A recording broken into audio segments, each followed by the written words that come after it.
Bismillahirrahmanirrahim. Assalamualaikum warahmatullahi wabarakatuh. Alhamdulillahirabbil alamin. Nahmaduhu wa nasta'inuhu wa nastaghfiruh wa na'udzu billahi min shururi anfusina wa sayyiati a'malina. Man yahdihillahu fala mudilla lahu fala hadiyalah. Asyhadu an la ilaha illallah wahdahu la syarika lah wa asyhadu anna Muhammadan abduhu wa rasuluh.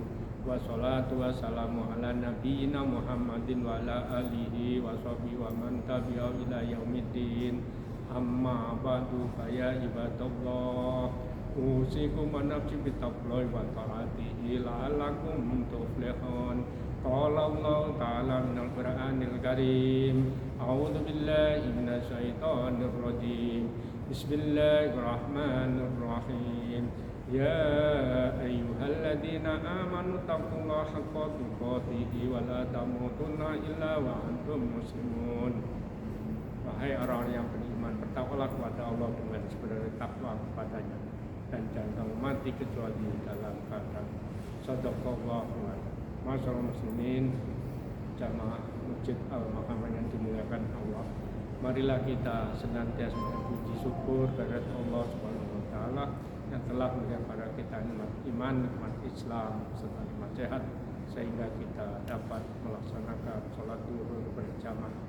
Salat dan salam kita sampaikan pada junjungan kita Nabi besar Muhammad sallallahu alaihi wasallam, pada keluarganya, para sahabatnya, pada umatnya hingga masyaallah muslimin wal muslimat, jamaah Masjid Al-Makamah yang dimuliakan Allah. Pada kesempatan ini kami ceramah pada Zuhur mengambil tema menyambut datangnya bulan suci Ramadan, karena perintah puasa itu jatuhnya pada bulan Sya'ban tahun kedua Hijriah. Allah berfirman, Bismillahirrahmanirrahim. Ya ayyuhalladzina amanu kutiba alaikumus syamu kama kutiba alal ladzina min qablikum la'allakum tattaqun. Wahai orang-orang yang beriman, diwajibkan kamu berpuasa sebagaimana diwajibkan orang-orang terdahulu sebelum kamu, agar kamu bertakwa kepada Allah. Kemudian Rasulullah bersabda, Man shoma Ramadhana imanan wa hisaban ghufira lahu ma taqaddama min dhanbi. Barang siapa yang berpuasa Ramadan dengan keimanan dan hanya mengharap pahala pada Allah, maka dosa-dosa yang lampau diampuni. Nah, maksudnya dosa-dosa yang lampau itu kapan sih? Yaitu mulai dari akil balik hingga sekarang. Misalnya jamaah ada yang berusia 30, 40, 50 dan 60. Maksudnya dari mulai akil balik sampai usia 60 tahun tersebut diampuni. Kemudian Allah ya ayyuhalladzina amanu, orang-orang yang beriman, baik yang imannya kuat, iman standar maupun iman yang lemah, dipanggil dengan sebutan yang sama, yaitu ya ayyuhalladzina amanu. Itu berlaku universal, baik orang-orang beriman laki-laki maupun perempuan. Kemudian berikutnya yaitu yang kedua, kita meningkatkan kualitas sholat kita. Dari misalnya kita sholat fardu biasanya kita tidak berjamaah, kita lakukan berjamaah karena pahalanya berlipat ganda. Allah berfirman, Innani anallahu la ilaha illa anna fa'budni wa aqimi sholata lidzikri.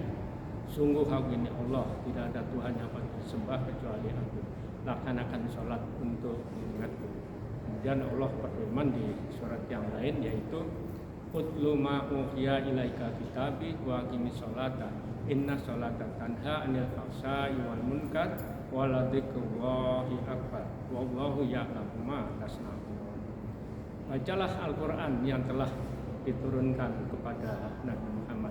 Sesungguhnya sholat itu mencegah perbuatan keji dan munkar. Dan ketahuilah sholat itu merupakan ibadah yang utama di antara ibadah-ibadah yang lain. Sungguh Allah mengetahui apa-apa yang kamu kerjakan. Kemudian agenda yang ketiga yaitu kita berinteraksi dengan Al-Quran. Allah berfirman, Inna nahnu nazzalna dzikra wa inna lahu lahafidun. Sesungguhnya Al-Quran itu kami yang menurunkan, kami yang menjaga, dan kami yang merawatnya. Kemudian Allah berfirman di surat yang lain, walaqad yassarna Qur'ana lidzikri fahal min mudzakir. Sungguh Al-Quran itu kami beri kemudahan bagi orang-orang yang mengambil pelajaran maupun peringatan. Kemudian Rasulullah bersabda kaitan dengan Al-Quran, Iqra'ul Qur'ana fa innahu ya'ti yaumal qiyamati syafi'an li ashabi. Sesungguhnya Rasulullah bersabda bahwa Al-Quran itu nanti pada hari kiamat memberi syafaat kepada sahabat-sahabatnya atau orang-orang yang telah membaca Al-Quran tersebut. Kemudian berkenaan dengan Al-Quran juga Rasulullah bersabda, man qara'an harfan min kitabillahi falahu bihi hasanah wal hasanata bi amsi amsalihha la aqulu alif lam mim harfun wa lam harfun wa mimun harfun. Rasulullah bersabda, bacalah satu huruf Al-Quran, Allah akan kasih 10 kebaikan. Alif satu huruf, lam satu huruf, mim satu huruf. Jadi alif lam mim sudah 30 huruf. Berarti 30 kebaikan. Ini di bulan biasa, sedangkan di bulan suci Ramadan dikalikan 10. Berarti 10 kali 10 berarti 100 kebaikan. Satu huruf 100 kebaikan. Oleh karena itu jamaah muslim jangan sampai kita tidak membaca Al-Quran, karena Al-Quran itu nanti bisa memberi syafaat dan diberi oleh kebaikan. Satu kebaikan itu jangan ngitungnya 1, 2, 3, 10 itu sedikit. Nah, ukuran di akhirat 1 ke 2 itu berwaktunya 500 tahun, 2 ke 3 500 dan seterusnya. Kemudian agenda yang keempat yang Rasulullah inikan pada sahabatnya yaitu interaksi sosial. Nah, interaksi sosial itu berkenaan dengan zakat. Allah berfirman wa aqimis sholata wa atuz zakat. Jadi laksanakan sholat dan tunaikan zakat. Kemudian Allah berfirman, masalul ladzina yunfiquna amwalahum fi sabilihi kamathali habatin batat sabal kama. Artinya pada siapa yang infak seperti sebutir biji tumbuh 7 tangkai, setiap tangkai 100 biji. Jadi berarti kita sekali infak, misalnya kita ilustrasikan infak kurma aja, 1 biji akan digandakan sampai 700 kali. Ini masih koma, mayasa, tidak ada hitung-hitungan, artinya unlimited yang infak kita itu. Makanya sama Allah kalau di hari biasa itu kalikan 700, nah di bulan Ramadan kalikan 10 lagi. Karena Allah berfirman di surat Al-An'am 160, man jaa'a bil hasanati falahu asyru amsalihha. Jadi setiap infak itu dikalikan 10 di bulan suci Ramadan. Makanya Allah di bulan suci Ramadan itu memberi ampunan, penggandaan amal soleh. Nah, amal soleh itu di antara agenda Rasulullah yang pernah disampaikan para sahabatnya ada 4. Pertama tadi kan kita berpuasa, kedua peningkatan sholat, ketiga kita interaksi Al-Quran, dan yang keempat zakat. Nah, interaksi peningkatan sholat itu yang bagaimana sih? Biasanya kalau kita sholat fardu, biasanya kan banyak kita sendiri tidak berjamaah. Untuk Ramadan kita bersolat berjamaah, karena sholat berjamaah kita dapat pahala itu 27 kali derajat. Ini di bulan biasa, di bulan Ramadan dikalikan lagi 10. Berarti kan sudah berlipat-lipat ganda itu. Dan itu nanti akan ditampakkan atau akan kita peroleh di akhirat, atau kita menjelang ajal atau sakaratul maut itu baru ditampakkan pahala-pahala yang kita kumpulkan di bulan suci Ramadan.